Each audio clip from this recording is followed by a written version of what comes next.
영과 진리의 대행진.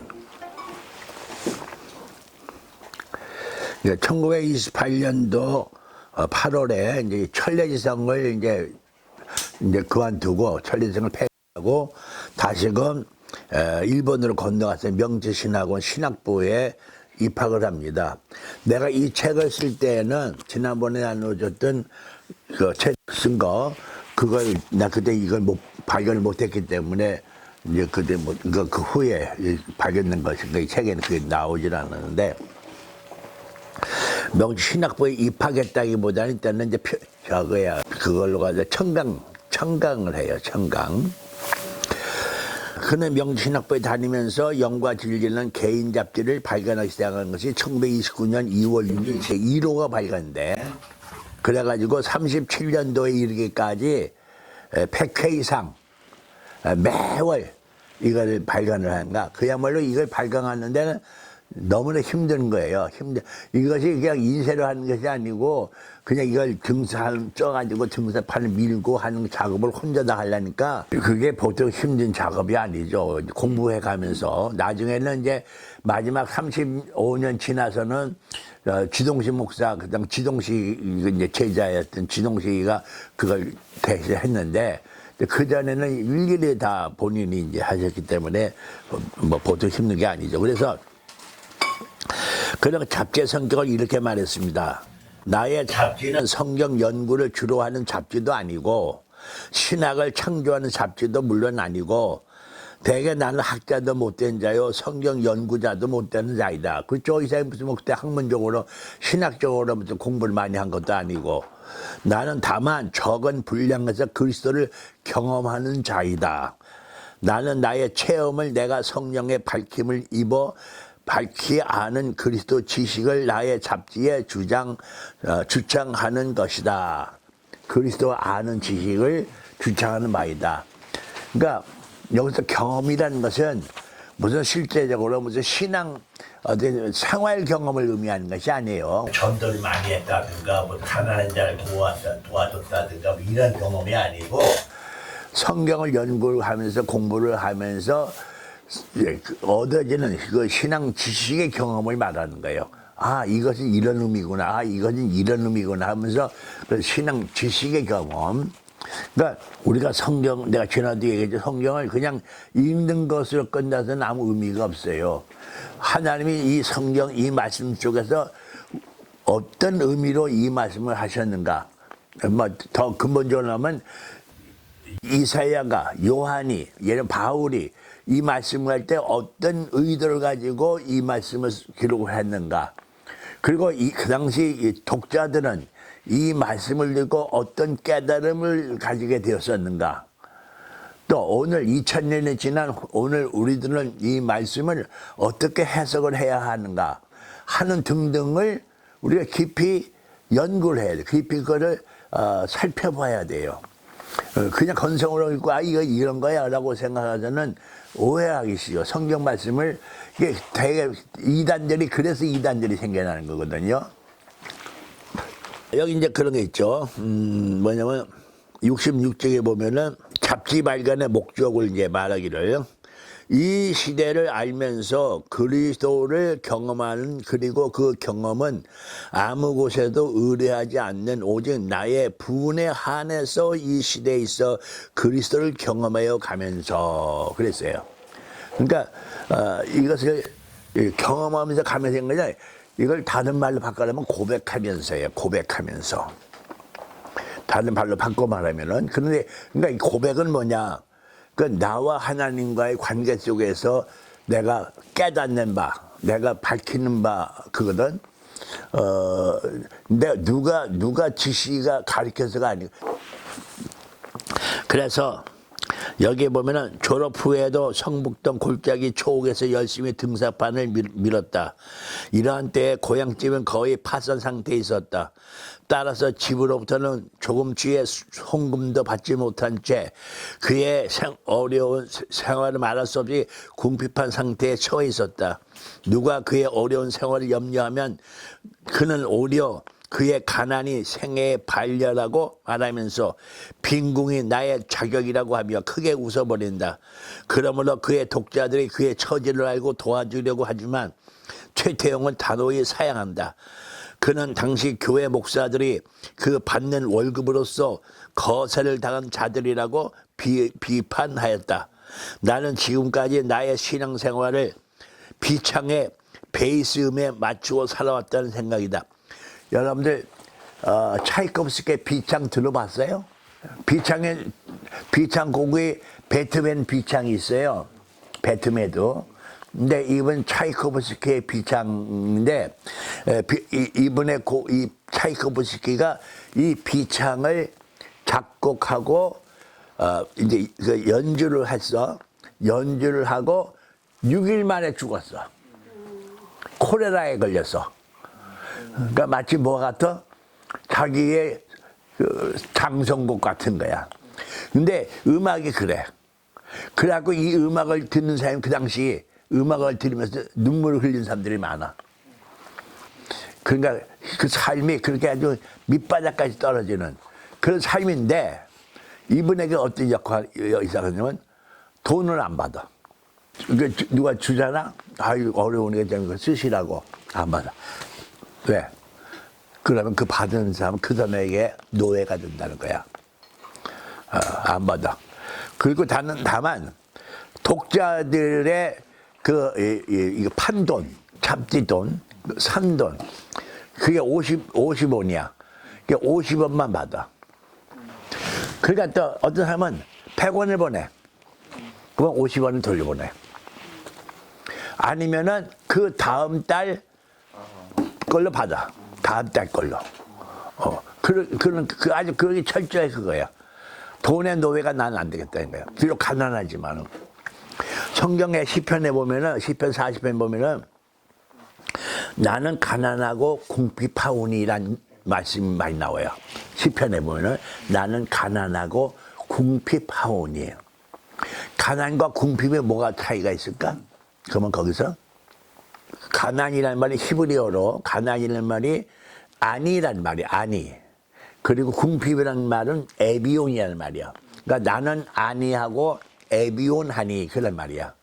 근데 여기서 에비온, 궁핍이라는 말은 물질적으로 돈 없는 경우를 말이야. 물질적인 가난. 근데 여기 아니란 말은 정신적으로 가난이야. 정신적인 가난. 그러니까 그래서 심령이 가난한 자는 복이 있나니 나오잖아. 그것은 뭐냐면 그 마음이 가난한 자 그러잖아요. 심령 마음이 가난한 자는 복이 있나니 그때 그 가난이 푸토코스라는 말인데 헬라어로 그 푸토코스라는 말은 그 아니란 말을 헬라어로 바꾼 말이야. 그래서 그 아니가 어떤 말로도 이렇게 바꿔 쓰냐면은 겸손이라는 말로도 바꿨어. 아니가 그러니까 겸손. 마음이 가난한 사람은 겸손해. 마음이 가난한 사람은 그러니까 여기서 마음이 가난한 사람은 뭐 다른 말로 바꾸면 하나님의 은혜를 갈급하는 사람이야.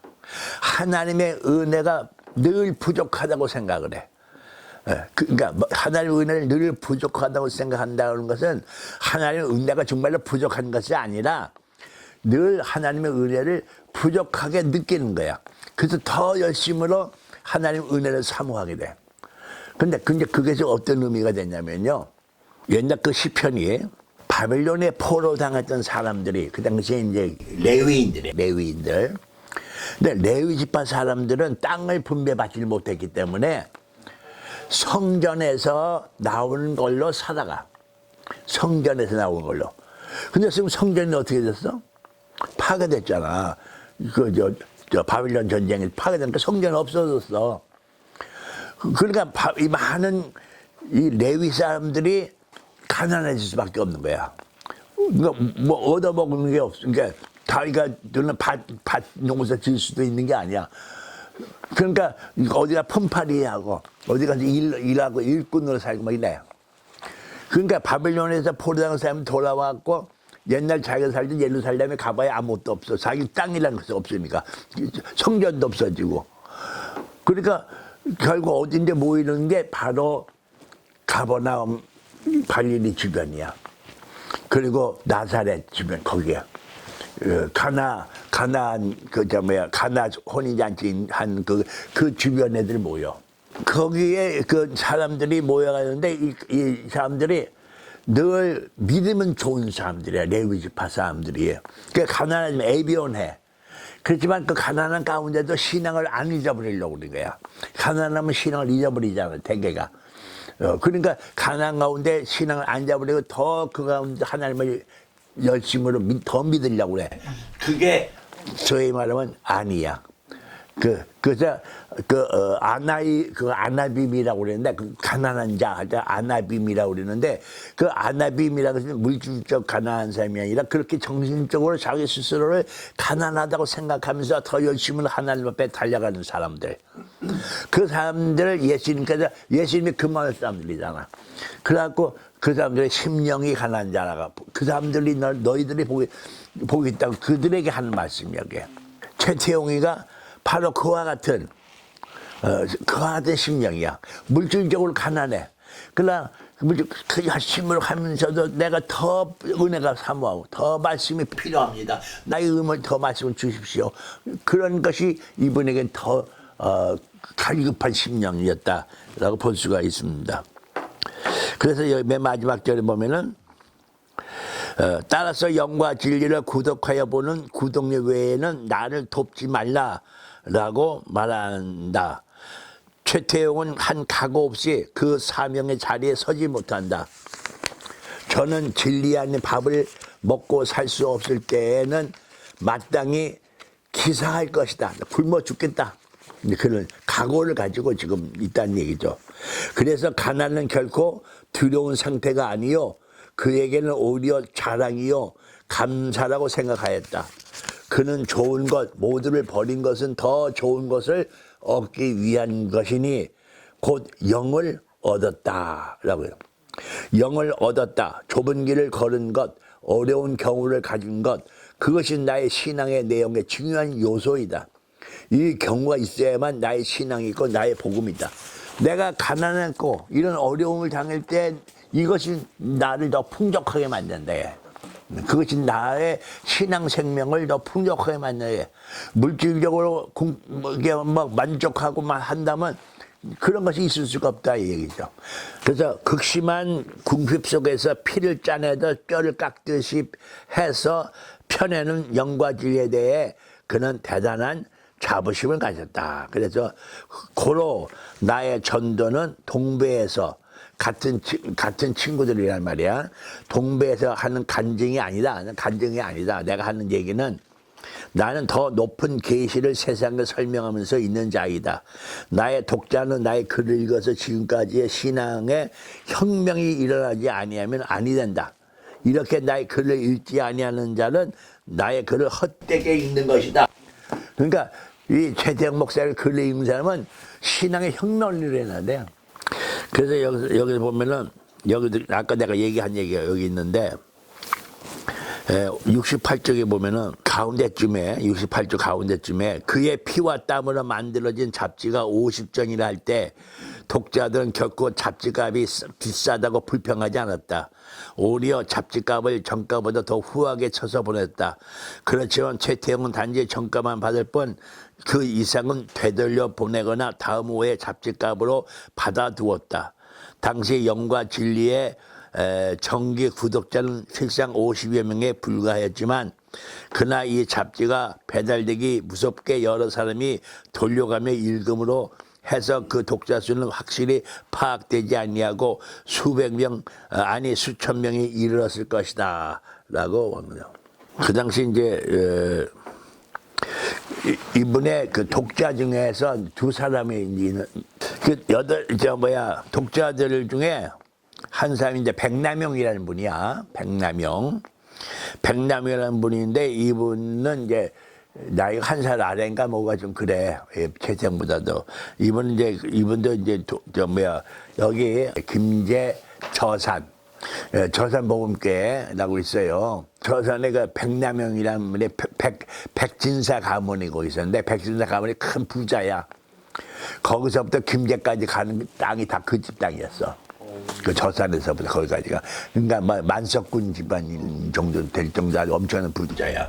근데 부자 집의 아들이 이제 백남용인데 이 백남이가 일본으로 이제 거기 유학 가갖고 역시 육지문학관 제자가 됐어. 거기 다니면서 최태형을 만난 거야.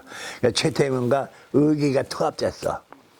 그래갖고 평생 동지로 이제 동지가 됐어. 응? 그러니까 이 최태형가 이제 이게 그 일본에서 유학하면서 이거 증사판을 하고 하면은 국내에서는 이게 다니면서 백남영이가 다니면서 최태형의 사상 그 뜻을 전하고 다녀. 그러니까 우리 최태형 선생이 이런 얘기를 했습니다 하고 그걸 전하면서 다니 백남영이라는 사람이. 나중에 해방 후에는 이제 이분이 우리 보훈계 2대 감독, 두 번째 감독이 되셨고 또 그 경제 지역의 헌법위원이 되셨고 뭐 그러다가 6.25 때 순결당하셨죠. 그래서 이제 그 나중에 할 얘기가 있고요. 그러다면 또 한 사람이 이덕봉 장로가 있어. 이덕봉. 수원농고, 수원농업학교 다닐 때의 1년 후배야. 이번에. 근데 이덕봉이라는 사람이 1년 후배인데 그 1년 후배로서 이제 이 최태형을 따랐어. 그 최태형의 사상과 그 믿음을 아주 매우 좋게 생각하고 따라하면서 나중에 이분도 이제 공부를 해서 이 사람은 이제 생물학 교수야. 생물학 그런 선생님이 됐는데 그래갖고 배화여고 선생님 다닐 때 이분이 그 유경수 여사 박정희 대통령의 부인인 유경수 여사의 담임 선생을 하셨어. 네, 이분이. 근데 이분이 이제 6.25 후에는 중앙대학교 교수도 하고 또 고려대학교 교수도 하고 그래서 식물학 교수가 돼가지고 우리나라 식물학의 아버지라는 말 정도로 식물도감 있죠. 식물도감. 그 식물도감 만들고 전국을 다니면서 식물도감 만들고 우리나라 최초로 식물도감 만든 사람이에요. 근데 이번에 그렇게 된 이유가 있어. 배화여자학교 선생으로 있을 때 학생들 데리고 금강산으로 수학여행을 갔어. 수학여행을 가서 금강산 기도하는 중에 뜻을 하나 세운 게 뭐냐면 나는 목사가 되겠다. 그래갖고 이제 갔다 와서 최태형 선생을 만나가지고 나도 목사가 되겠습니다. 목사가 되겠습니다. 그래서 근데 최태형 씨가 가만히 있더니 아니다. 하나님의 말씀을 전하는 것은 꼭 목사만이 하는 일이 아니다. 당신이 연구하는 그 식물학 연구를 통해서 하나님께 영광을 돌리시죠. 그게 목사가 하는 일보다 더 큰 하나님의 말씀을 전하는 것이요. 그하고 하니까 그때에 그가 듣고서 그렇다. 그리고 더욱 식물학에 정진을 해서 우리나라의 식물학의 아버지가 된 거야. 여기 이제 70쪽에 보면은 이 밖에도 수많은 영과 진리의 독자들이 있었으며 금마의 윤치병, 김제의 백남순, 이리의 김봉권, 군산의 허현, 박지철, 장수의 추지화가 아니라 추지엽이야. 추지엽, 삼례의 정주천, 관천의 조원석, 함경도 지방의 서창재, 김만호, 장세환, 박이마, 김원준, 금강산 지역의 한성구, 홍순영, 정동규, 안영식, 박승호, 동래 이규몽, 문천의 공형윤, 정면담, 대구의 서해영 등이 있다. 이 밖에도 많아. 윤치병 목사님은 우리 복음교회의 성자라고 말 들을 수 있는 사람. 나중에 이제 이분에 대한 이야기를 내가 자세하게 할 얘기가 있어요. 네, 그리고 이번에 이제 금마교회, 금마 복음교회 목사님으로 있었어요. 그래갖고 최태형 목사님이 이 윤치병 목사님으로부터 안수받았어. 그래서 목사가 된 거야. 이분은 장로교 목사였어. 장로교 목사인데 이 최태형 목사의 말씀을 듣고 복음교회 설립하는데 함께 참여했어. 그러니까 이때까지는 최태형가 목사를 못했어. 근데 이분한테 안수를 받은 거야. 창립할 때. 근데 다음번에 이제 교회 설립할 때 나와요. 김제 백남선, 아까 이 백남선은 아까 백남영 목사님의 동생이야. 백남 목사님 동생인데 이분도 이제 아주 백남선 아주 허우대가 크시고 얼굴도 잘생기셔서 지금도 있어 그 집이. 우리 제주도에 그분이 바로 백남 목사님 막내 아들이거든. 지금 거기 제주도에 제주보금교회 그 집이 지금 거기 처산에 있어.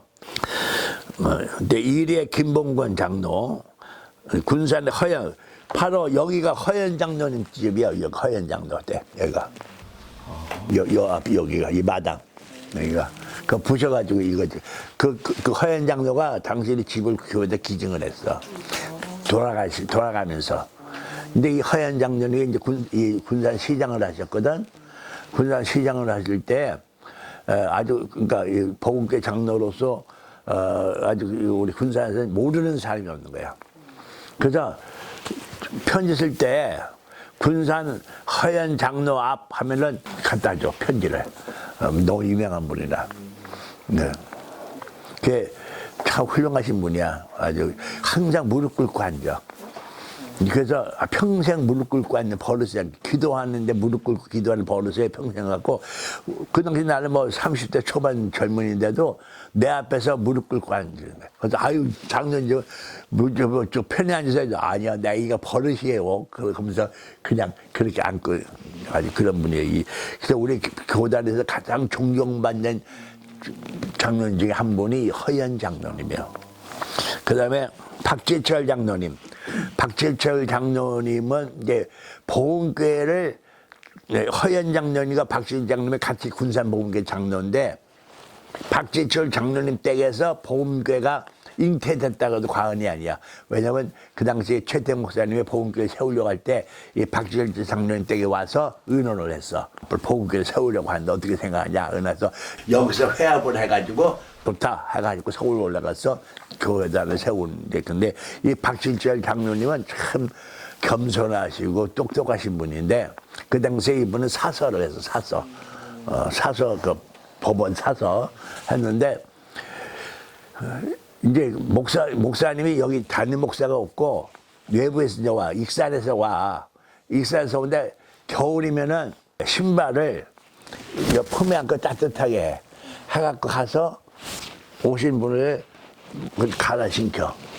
이걸 따뜻한 걸로. 너무 발이 차다고.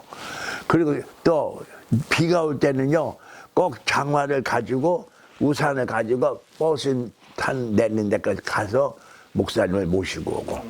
그렇게 아주 겸손하게 그렇게 교회를 섬기던 분. 그러니까 그 당시에 우리 군산 보금교회 주동 장로님이었어. 구동장. 원래 그 집이 박실 장로님 집이었어. 그걸 허연 장로님이 다시 이제 맡았던 거야.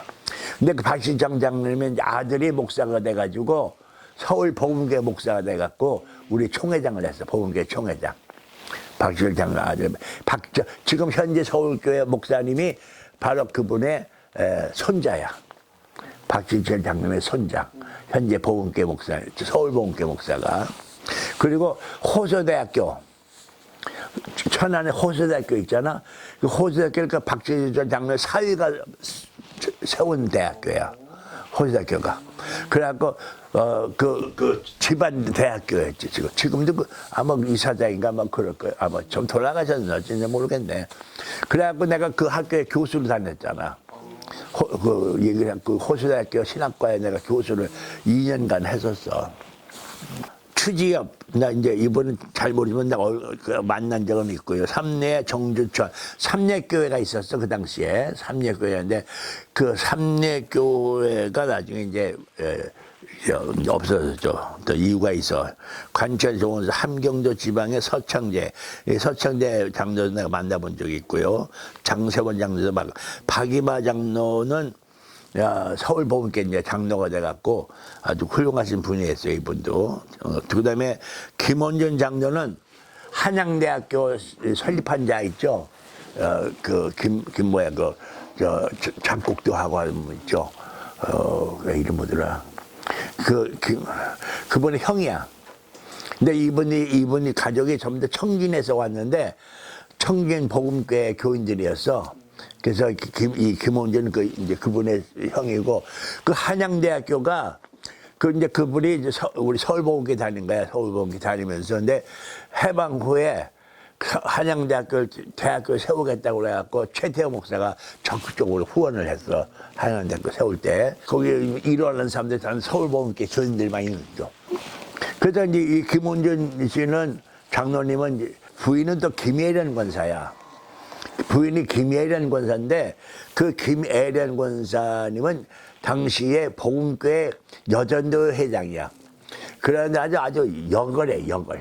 그러니까 아까 말한 저 동생이 이제 한양대학 세울 때 많은 돈을 깨가지고 줬어. 그래서 김혜령 권사님의 자원을 많이 받았고, 그 아들이 또 이제 김학일이라고 하는 아들인데, 아들이 그 당시 큰 공장을, 와이사스 보세 공장을 했어. 와이사스 보세 공장.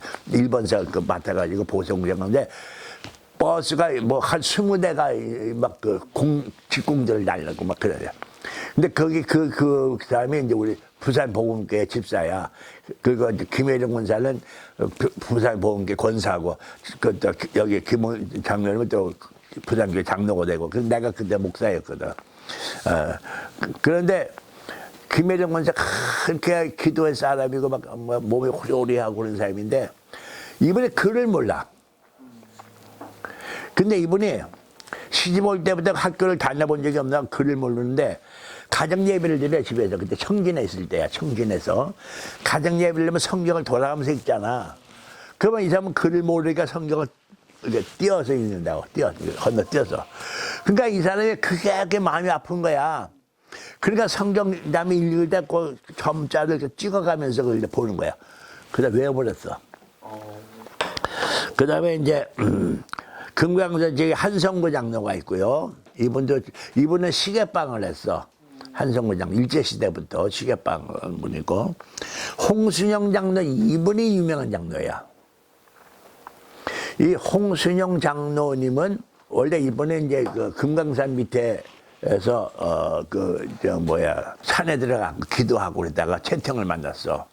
그래갖고 채통만 끌려 나와가지고 이제 복음교회 교인이 된 건데, 이분이 뭘 연구를 했냐면 한의학을 공부를 했는데, 이재마의 사상 한의학 알아? 태양, 태음, 소양, 소음, 이게 사상으로 된 거예요. 우리의 육신은 이 네 가지의 그 육신의 성질을 갖고 있어. 그래서 같은 감기약을 써도 태양열 감기하고 태양한사하고 소음의 감기하고가 같은 약을 안 들어. 태양엔 들었는데 소음에는 안 들어. 그러니까 자기의 체질에 맞게끔 약을 쓰는 거야. 그게 우리나라가 세계적으로 자랑할 만한 한의학이야. 그래서 원광대학교에서 그걸 지금도 가르치고 그러는데, 거기에 그 이재마의 전수자야. 이 한순영 장로가. 그래갖고 한순영 장로가 한국 한의학회 회장도 하고, 여기 원광대학교 교수도 하고 그랬어요. 그런데 그 이재마의 그 후손들이 우리 보험교회에 나왔어. 그 후손들이 보험교회. 그래서 우리 보험교회가 그 한의학의 전통을 이어가 봤다. 그리고 이제 김기철 목사님이라는 분이 있어. 그때 이제 처음엔 장로님이었는데, 그분은 그 사상의학을 더 발전시켜서 팔상의학을 만들었어. 그래서 그분이 교회를 세웠는데, 개척을 해갖고 그 당시에 마포보험교회를 세웠고, 그 다음에 미국으로 이민 가셨는데, 지금 현재의 서울에 그 강화도에 보험교회가 있어.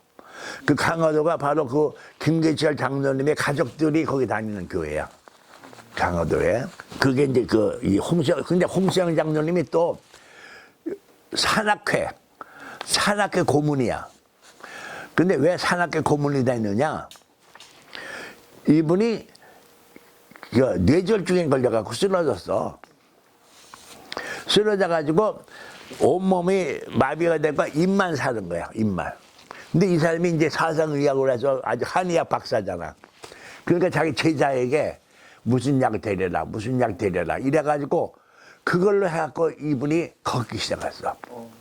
그래갖고 집이 이제 서울의 성북구인데 성북구에서 저기 100군데까지 아침에 도시락 싸들고 100군데로 올라갔다가 다시 거기 올라갔다 점심 먹고 다시 내려와. 매일 그런 거야. 그러다가 어디까지 올라간 줄 알아? 에베레스트 산까지 올라갔어. 물론 꼭대기에 가지는 않지만은 그래갖고 산악회 고문이 된 거야. 또 이 사람이 한의학을 하니까 산악회에서 많이 또 환영을 하고. 이분의 아들이 또 장군이야. 어쨌든 근데 훌륭한 그분이고. 그 다음에 정동교 장로인데, 이 사람도 우리나라에, 이분은 약학 박사야. 동덕여대 약학 학장을 지냈어요. 약학대학 학장. 그래서 이분이 이제 안심인가 하는 약을 이제 공장을 차렸어. 머리 아픈 사람 그 약만 먹으면 싹나. 이 정동규 장님이 약학 박사로서 유명한 분이에요. 그 다음에 이제 안형식 장로가 있죠. 그 다음에 박승우 장로. 이 사람도 유명한 사람이야. 이분은 우리나라의 4대 갑부 중에 한 사람이었어. 그런데 4.19 때만 차지천한테 망해버렸어. 차지천이라고 들어봤어요? 그때 박정희의 오른팔 역할을 하던 안기부장이 있어. 안기부. 그래갖고 이분의 재산을 다 뺏어버렸어. 이 박승우 장로의 재산을. 그래갖고 이분이 그냥 미국으로 이민 가버렸지. 그 후에. 이분의 가족이 서울보급계 지금도 있어요. 이분이 가족이. 그 다음에 이제 동네 이규몽, 모르게 공홍윤, 정현담, 대구의 서혜령. 이 서혜령 장로도 부산에 있을 때 이제 우리 교회에 같이 장로님으로 계셨어. 아주 훌륭하신 장로님. 이분의 아들이 이제 연세대학교 신학과에 나와서 나 후배가 되고. 그러니까 이런 등등이 이 당시에 독자들이야, 독자들. 네. 그러니까 당시에 그도 뭐 훌륭하게 큰 뭐 이렇게 사람들은 아니지만은 나름대로 의식 있고 뜻이 있는 사람들이 독자로서의 역할을 했다고 볼 수가 있습니다. 이때까지가 이제 35년 전이야. 35년 전. 그러니까 그래서 13년에 이제 그 논문을 써서 발표를 하고 돌아온 다음에 다니면서 이제 그 소위 말하면 한국 교회 개혁을 부르짖었잖아요. 개혁을 부르는데 이분은 이제 저기 함경남도에는 영흥 사람이라 이제 북쪽으로 많이 다녀서 이 북쪽으로 많이 다니고 또 이제 그 백남영은 이 아래쪽으로 많이 다니고 그 당시 백남영 선생이 아래쪽으로 올 때 김해에 가서 갔는데 김해에 주기철 목사가 거기에 있었어. 근데 그 주기철 목사하고 우리 저기 아까 말한 윤치병 목사하고는 친구가 아니야. 근데 그 주기철 목사님 교회 가서 강연회를 했어. 그러니까 이제 남도에 있는 많은 이제 젊은 목사들이 몰려와서 이제 이름은 알려져 있기 때문에 몰려와서 했더니 모두가 이제 환영을 하고 이제 정말로 교회가 개혁해야 된다고 그러고 새로워져야 된다고 막 박수를 치고 난리가 된 거야. 이 주기철 목사 가만히 들어보니까 조금 이제 자기한테 마음에 안 맞아. 이 사람은 완전히 근본주의의 사상에 빠져 있는 사람이거든. 우리에서 한편으로서는 뭐 신사상에 반대해가지고 순교했다고 뭐 그러지 신앙적으로 그러지만은 그래. 그러니까 이제 그 당시에 박형영 박사라는 분이 이제 그 서울 이제 평양신학교 교수로 있는데 조주신학 이분이 웨스트민스터 신학교에서 바로 근본주의 신학 가져온 사람이야. 그 이제 질문을 했어. 그때 그 사람이 그거 수상하다. 그거 문제가 있다. 그거 우리 정통이 아니다. 이제 그런 거야. 그래갖고 그 다음에 총회 때 그걸 이제 문제를 낸 거야. 장로교 총회에서 남도에 이렇게 좀 이상한 교리를 가지고 다니면서 선교사 나가라고 그러고 교회를 개혁하자고 막 그런 사람이 있는데 이거 수상 안 된다. 이거를 이런 사람들을 강단에 세우지 말자. 그 결의를 냈어. 근데 이제 다른 건 이단이라고 하는데 우리는 이단이란 말은 안 했어. 그 당시 이단이 정제된 몇 교회가 있지만 우리는 이단이라고 경계는 안 하고 요주의. 그래서 강단에 세우지 말라. 다시는 최태용이나 백남영을 강단에 세우지 말라라고 결의를 한 거야. 그러니까 그 얘기를 들은 최태용 목사가 이제는 자리가 없어졌잖아. 강대 사진 안 쓰게 하니까. 그러니까 이제 아까 말한 것처럼 여기 박진철 장로님 집에 와가지고 자, 어떻게 하면 좋을까? 이런데 우리가 그 우리 나름대로 교회를 세우자. 그런 거야. 그러니까 정말로 한국인 자신의 교회를 세우고 그때까지는 다 선교사들 교회잖아, 다. 근데 우리는 선교사를 빼고 우리 한국인 자신의 교회를 세우자 하고 이제 의논들을 했죠.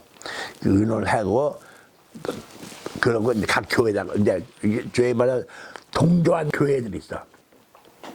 16개 교회인가 뭐 그런 동조한 교회에다가 다 연락을 했더니 다 좋다고 그러는 거야. 그러고 이제 서울 올라가서 지나면 나눠준 이제 그 청원서. 근데 참 그게 하나님의 은혜가 근데 섭리야. 1935년 12월 22일 날 그걸 했거든. 36년에 들어가서 그때는 뭐냐, 그전에는 그냥 신청서야. 그때는 신청만 하면은 거기서 큰 뭐 무리가 없으면 그냥 허락을 해준대. 그냥 좋다고 그러는데 그때부터는 허가서야. 32년부터는. 근데 마음대로 안 해. 이제는 완전히 총독부의 지시사항에 따라서 만드는 거. 그렇게 된다면은 아마 우리가 교회를 세우기 어려웠을 거야.